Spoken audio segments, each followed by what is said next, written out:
The hall was spotless, radiating a blend of sophistication and heartfelt nostalgia.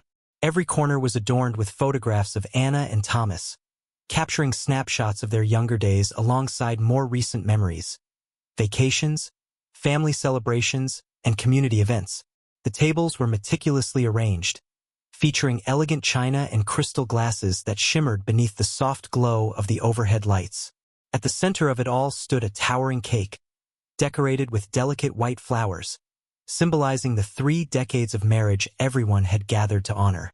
Laughter and lively conversation filled the air as guests raised their glasses, eager to share their admiration for the couple. Their proof that true love is more than a fairy tale. One of Anna's longtime friends commented to a small group leaning in to listen.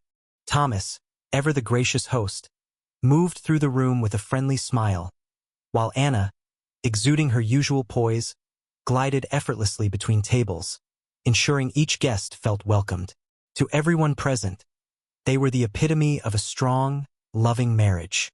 When the clock struck 8, a ripple of murmurs spread through the hall. Thomas rose from his seat, a microphone in hand, and tapped it lightly to signal for attention. The soft clinking of utensils against glasses quieted the crowd, and all eyes turned to him. His smile was faint but purposeful, carrying an undertone of emotion only he seemed to grasp. "Tonight is a night to remember," he began, his voice steady yet tinged with sentiment. His gaze shifted to Anna, seated at the head table, and lingered there for a moment before he continued. 30 years ago, we vowed to take on life's challenges together, hand in hand. And now, here we are, celebrating not just our love but the resilience that has carried us through it all. Applause erupted, and Anna's smile beamed, though she couldn't shake an unease sparked by the peculiar intensity in Thomas's expression. He launched into a series of heartfelt anecdotes, some humorous, others tender, that drew laughter and warm smiles from the guests. His words flowed smoothly, every sentence feeling carefully crafted, but to Anna, there was an undercurrent she couldn't ignore, a faint yet unsettling shadow woven into his speech. His eyes, though outwardly warm, seemed to study her as if searching for something hidden. When he finished speaking, the room filled with cheers, and Thomas stepped toward Anna, extending his hand. "May I have this dance?"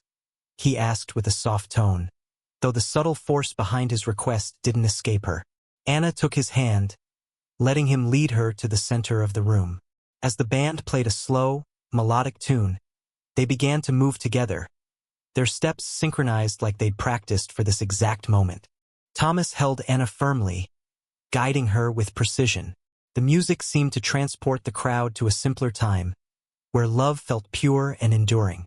Guests watched in admiration as the couple danced, embodying the kind of partnership that could withstand the test of time. But as Thomas gazed into Anna's eyes, his look conveyed something far more complex. Beneath the surface of his composed smile lay a sharp, probing intensity, as though he were trying to see past the image she presented. Anna felt the gravity of the moment. The lively chatter and applause around her faded into the background, replaced by a silence heavy with unspoken tension that only she seemed to sense. The dance ended with a graceful twirl, and Thomas pulled her close, leaning in just enough to speak in a low voice meant only for her ears. "Enjoying the party?" he murmured, his tone deceptively light. The words sounded innocent, but the weight behind them left her uneasy, as if they carried a hidden meaning she couldn't quite decipher. As the dance concluded, Anna caught a flicker in Thomas's eyes, something unfamiliar.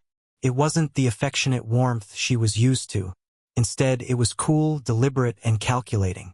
She forced herself to maintain her smile, but an ominous feeling crept over her, warning her that the night might take a turn she wasn't prepared for.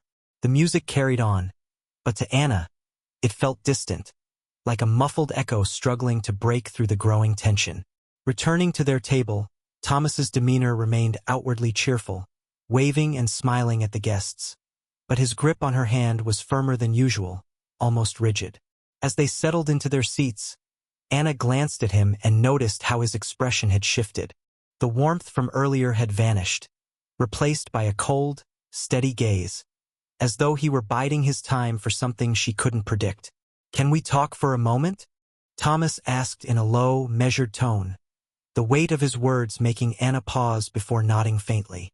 She fought to keep her expression steady, though her heart was already racing. He leaned in closer, his voice dropping to a whisper meant only for her ears. "How long did you think you could keep this from me, Anna?" The words hit her like an icy wave, leaving her breathless. Her chest tightened as the nausea that had crept in during their dance surged back with full force. She blinked rapidly, willing herself to stay composed, even as her mind scrambled to grasp what he knew. "What are you talking about, Thomas?" she managed to ask, trying to sound confident, but her voice wavered, betraying the fear beneath her calm facade. Thomas moved even closer, his face inches from hers. His eyes darkened with exhaustion and simmering anger, like someone who had spent countless sleepless nights replaying the same bitter thoughts. "Lucas," he said, drawing out the name with deliberate venom. "How long has this been happening?" Anna froze, her mind spinning as Lucas's name echoed in her ears, blending with the distant music and the hum of conversations around them. Thomas wasn't the type to accuse without evidence. He was meticulous, deliberate, and if he was confronting her now, it meant he had proof.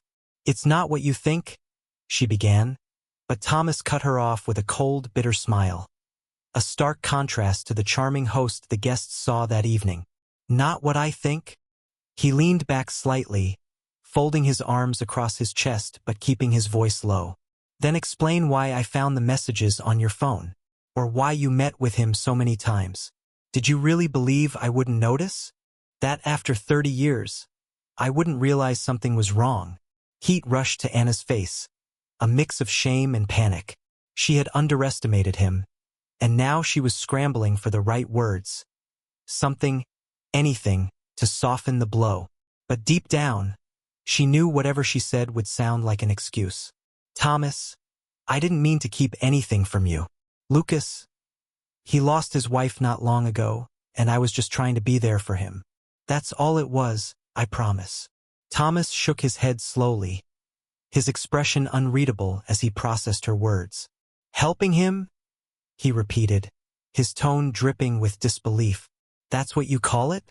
Because to me it looks like something else entirely. It looks like betrayal." The word landed like a blow to her chest, sharp and final. Anna's throat tightened as tears threatened to spill, but she refused to let them fall. Not here, not in front of the guests. She reached out, gripping his arm in desperation. "Thomas, please, not here. Not like this," she pleaded softly, her voice trembling with emotion. But he pulled his arm away gently, his face hardening. "You want me to stay quiet?" he asked, his voice edged with bitterness. "Is that what this has always been about? Me staying blind, staying silent, while you did whatever you wanted?" Anna glanced around nervously. Though they were speaking quietly, she could feel the weight of curious stares. The forced smile she had been holding onto began to falter. "It wasn't like that, Thomas. It never was," she said, her voice cracking with a mix of desperation and sorrow. He stared at her for what felt like an eternity, his expression unreadable. Then, without another word, he stood abruptly. "This isn't over, Anna," he said flatly before walking away, disappearing into the crowd. Anna sat frozen, her hands trembling as a mix of shame and dread settled over her. She could feel the subtle shift in the room, the whispers, the sideways glances. Even though most guests carried on with their conversations, she felt as if every pair of eyes was focused on her, silently judging, waiting for some kind of confirmation. Her fingers toyed nervously with the napkin on her lap as she fought to calm her racing heart. Taking a deep breath, she forced herself to stand. She pasted on a smile, one she hoped looked genuine, and began moving through the hall, exchanging pleasantries and responding to greetings as if nothing had happened. Each step she took was deliberate, each word carefully chosen, though inside, she felt like she was falling apart. Where was Thomas now? What was he planning? And, more importantly, how could she stop the situation from spiraling even further out of control? These questions churned in her mind, turning the joyous celebration into an unbearable nightmare. Anna caught sight of her best friend, Linda, who was watching her closely with a hint of concern. "Are you okay, Anna?" Linda asked softly, placing a reassuring hand on her arm. Anna forced a smile, but the unease in her eyes betrayed her. "I'm fine, Linda. Just a little worn out. Putting this whole event together was more draining than I expected." Linda tilted her head, unconvinced but choosing not to press. "Well, everyone's saying this party is incredible. You and Thomas have really outdone yourselves. It's unforgettable." The word unforgettable almost made Anna flinch. It felt like a cruel joke, given the storm brewing beneath the surface. Across the room, Thomas stood near the bar, leaning against a table with a drink in hand. His sharp gaze was locked on Lucas, who was chatting casually with a few of Anna's coworkers. Lucas appeared at ease, laughing freely, completely unaware of the simmering tension radiating from Thomas. Every laugh seemed to tighten Thomas's grip on his glass, his knuckles whitening as though he might shatter it. When Thomas finally moved, the atmosphere in the room seemed to shift. His steps were deliberate, slow, and unrelenting, as though he were stalking prey. He didn't take his eyes off Lucas, and Anna, from across the hall, immediately noticed. A cold wave of panic surged through her.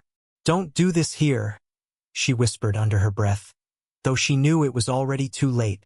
Thomas stopped just a few steps from Lucas, his presence breaking into the other man's light-hearted conversation. Lucas turned toward him, smiling politely, though his expression faltered the moment he registered the intensity in Thomas's eyes. "Thomas," Lucas greeted, extending a hand. "Good to see you." Thomas ignored the gesture entirely, leaning in slightly. "Good to see me, Lucas?" he said, his tone low but thick with hostility. "I'm not sure you should feel so comfortable here, considering this is my wedding anniversary celebration." Lucas blinked, momentarily thrown off, then gave a hesitant laugh. "Of course, it's a wonderful event. Congratulations on 30 years. 30 years you clearly didn't respect," Thomas retorted, his words sharp and cutting. The room seemed to hold its breath as the background hum of conversation dwindled. Nearby guests began to notice the tension, their curious glances turning into full attention. Lucas's composure wavered as he stammered, "What do you mean, Thomas? You want me to spell it out here?" Thomas shot back, his voice rising just enough to draw even more eyes. "Maybe I should, since you didn't seem to care about boundaries when it came to my wife." Anna moved as quickly as she could, her heels clicking against the polished floor, but every step felt like an eternity. By the time she reached them, Lucas had already begun fumbling for a response. "Thomas, I think there's been some kind of misunderstanding." "I would never." "A misunderstanding?" Thomas interrupted, now loud enough for the whole hall to hear. "You expect me to believe this was all innocent? That texts and secret meetings were just misunderstandings? Do you think actions don't have consequences?" Anna grabbed Thomas's arm, her voice urgent but quiet. "Please, Thomas, not here. Not like this," she begged, hoping to calm him. But he didn't even glance at her, his focus still fixed on Lucas. "You betrayed my trust, Lucas," he said, his voice cracking slightly, though the anger remained. Then he turned to Anna, his words striking like a dagger. "And you?" His voice faltered for a moment before regaining its edge. "You destroyed everything we built." Anna's throat tightened, and any words she might have said caught there. Shame and guilt swelled within her, rendering her silent as the weight of Thomas's accusation hung in the air. The crowd, now completely silent, seemed frozen, their collective attention riveted on the unfolding drama. Thomas stepped back abruptly, tossing his napkin onto the table with a sharp motion.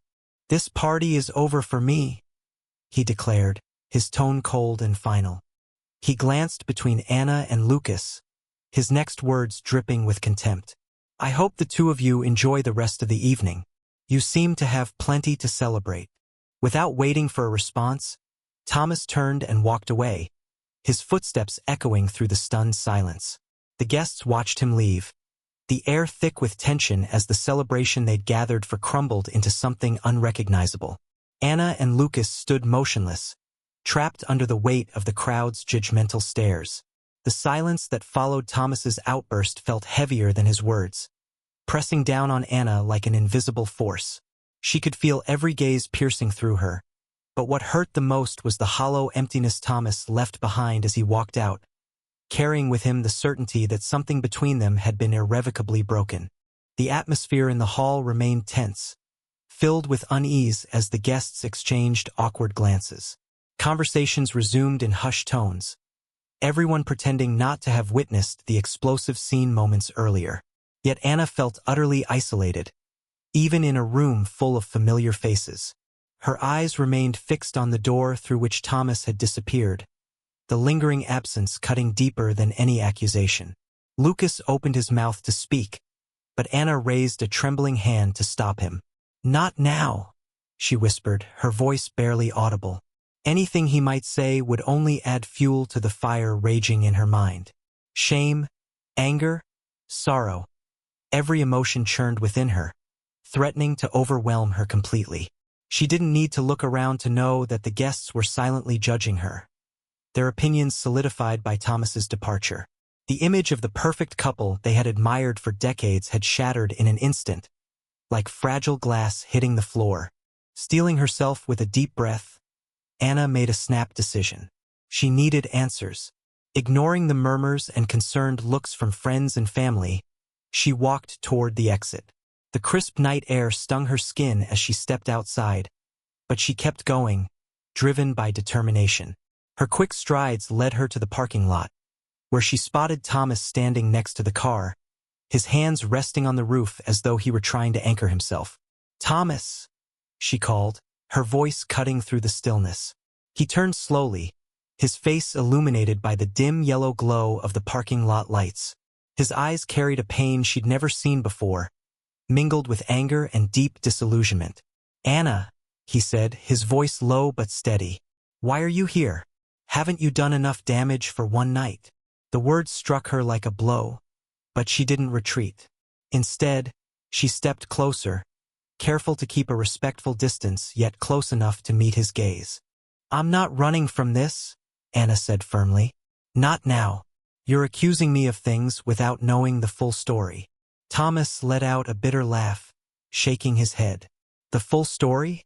Anna, I saw the messages. I heard the whispers. And tonight, in that room, the way you and Lucas acted, it confirmed everything." Anna closed her eyes for a moment, steadying herself. She needed to choose her words carefully. "I never meant to hurt you, Thomas. Never. What happened with Lucas, it was a mistake, but not in the way you think. He was broken, and I was trying to help him. I got too involved, more than I should have. But it never meant I stopped loving you." Thomas clenched his jaw, his expression hardening. "Help him? That's what you call it? If it was just that, you could have told me from the start. But you didn't. You hid it for months. You lied to me, Anna. And now you expect me to believe it was innocent." Tears welled in her eyes as she took another step toward him. "I was scared, Thomas," she admitted, her voice trembling. "Scared of how you'd react. I knew I made a mistake, and I didn't know how to fix it. But I never crossed the line you think I did. I swear, I never did." Thomas studied her for what felt like an eternity, his eyes searching hers as though he could uncover the truth hidden in her soul. Finally, he sighed deeply, his shoulders sagging under the weight of his emotions. He looked away, unable to meet her gaze any longer. "You know what cuts the deepest, Anna?" Thomas said, his voice steady but full of pain. "It's not just what you did, it's what it says about us. 30 years together, and you couldn't trust me enough to tell me the truth." His words struck her like a landslide, leaving her breathless. "Do you think this was easy for me?" she asked, her voice trembling. "I lost my footing, Thomas. I tried to be everything to everyone, and in doing that I lost sight of what truly mattered." Thomas held her gaze, his expression unyielding. "And now?" he asked. "What's left, Anna? Because from where I stand, all of this feels like a lie." She stepped closer, carefully stopping just short of invading his space. "What's left is what we decide to save," she said, her voice firm but laced with desperation. "I know I broke your trust. I know I hurt you in ways I can't take back. But I also know I don't want to lose you. I don't want everything we've built to be destroyed because of one mistake. But I need to know, do you still want to try?" Thomas exhaled deeply, his shoulders sagging under the weight of her words. His eyes searched hers, as though trying to discern a truth she hadn't yet spoken. "I don't know, Anna," he admitted, his tone raw. "I need time. I need space. Right now, all I can see is the woman who broke me on what should have been the happiest night of our lives." Without another word, he climbed into the car and closed the door with quiet finality. Anna stood there, watching as the taillights faded into the distance, leaving her alone in the cold, empty parking lot. The party still carried on inside, but for Anna, the night had ended the moment Thomas walked away. She lingered in the parking lot, the icy air biting at her skin. Wrapping her arms around herself, she stared at the empty spot where Thomas's car had been, her mind spinning with the weight of everything that had unraveled. The silence around her seemed louder than the tension-filled hall she'd just left, amplifying the grief and regret that clawed at her chest. After what felt like an eternity, Anna straightened her shoulders and turned back toward the hall. Each step was heavy, as though she were dragging the remnants of her life behind her. She knew the moment she walked through those doors, every eye would be on her, the whispers and judgment as sharp as a knife. But she also knew she couldn't avoid it, not now. When she re-entered the hall, the shift in energy was palpable. Earlier, the room had buzzed with laughter and conversation. But now, a tense unease hung in the air. The once lively chatter had dulled to muted murmurs, and Anna could feel the weight of every glance cast her way. Straightening her posture, she forced a calm expression onto her face and moved toward the main table, ignoring the stares that followed her every step.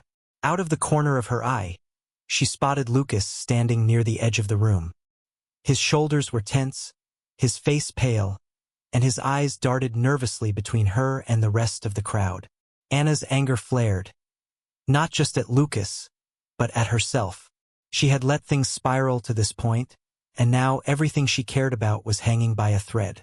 Determined, she strode toward him with purpose, ignoring the ripple of whispers that followed in her wake. The few people lingering around Lucas quickly moved aside, sensing the tension and wanting no part of it. Left alone, Lucas turned to face Anna, his expression a mix of guilt and relief. "Anna, I'm so sorry," he began, his voice shaking. "I never wanted." "Stop," Anna interrupted, holding up a hand. Her voice was low, firm. "We're not doing this here. This isn't about you, Lucas. It never was. This is about me, the choices I made and the consequences I brought on myself." Lucas blinked, his brows furrowing in confusion. "I don't understand," he said. "You were helping me. You were the only one who cared when I needed someone the most." "And that was the problem," Anna replied, her voice softening with regret. "I cared too much. I let your pain distract me from facing my own. I told myself I was helping you. But the truth is, I used your struggles to avoid dealing with what was broken in my own life. And now, I've lost something I might never get back." Lucas opened his mouth to respond but faltered, realizing there was nothing he could say that wouldn't make things worse. His face twisted with regret, but Anna had no patience for his words. She turned and walked away without looking back, her focus turning inward as the full weight of the night settled over her like a heavy, suffocating fog. Hours later, after the last guest had left and the party was finally over, Anna returned to the house she and Thomas had shared for decades. Once a haven filled with warmth and laughter, it now felt unbearably quiet, the silence pressing down on her like a heavy weight. She walked slowly through the hallway, her eyes drawn to the familiar photographs lining the walls. Each one was a snapshot of the life they had built together, a stark reminder of what was now at risk of slipping away. Her fingers traced the edges of the frames until they stopped on one particular photo, a picture from a beach trip early in their marriage. In it, she and Thomas were laughing, their hair tousled by the sea breeze, their eyes alive with joy.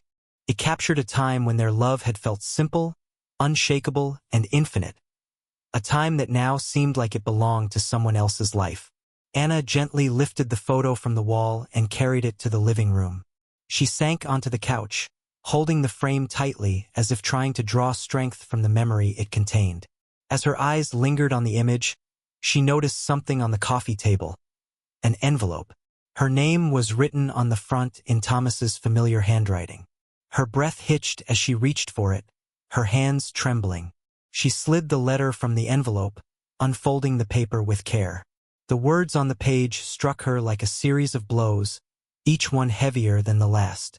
Anna, tonight was supposed to be a celebration of everything we've built together. But instead, it laid bare just how far apart we've grown. I know life isn't perfect, and we all make mistakes. But what cuts the deepest isn't the mistake itself. It's that you didn't trust me enough to be honest with me. I don't know what the future holds for us. Right now, I need time. I need to figure out if there's still an us worth saving. And, Anna, you need to decide who you are and what you truly want out of life. I hope that one day we can find a way through this. But tonight, I'm not strong enough to try. Thomas. The letter slipped from her hands as Anna clutched it to her chest, tears finally breaking through the fragile composure she had fought to maintain all night. They came fast and relentless, burning hot as they spilled over, her sobs shaking her entire body. The weight of her choices crashed down on her with devastating clarity, every regret magnified in the silence of the empty house. Thomas was right. This wasn't just about one mistake. Her actions had done more than hurt him. They had shattered the foundation of trust that held their marriage together. And now, for the first time in years, Anna felt truly and utterly alone. The house, once alive with their shared love, seemed hollow and lifeless, the walls echoing with the absence of the connection they had once shared. She couldn't ignore the bitter truth. Love, no matter how deep, sometimes isn't enough to repair what's been broken. With shaking hands, Anna carefully folded the letter and slipped it back into the envelope. She placed it gently on the table, as though it were something fragile, capable of breaking further. For now, all she could do was sit in the quiet stillness, letting the weight of the night settle over her. She didn't know what the future held, whether their relationship could be mended, or if this would mark the end of the life they had built together. What she did know was that the road ahead would be long and uncertain. But for the moment, she simply sat there, her tears gradually slowing, as the gravity of the night settled into her bones.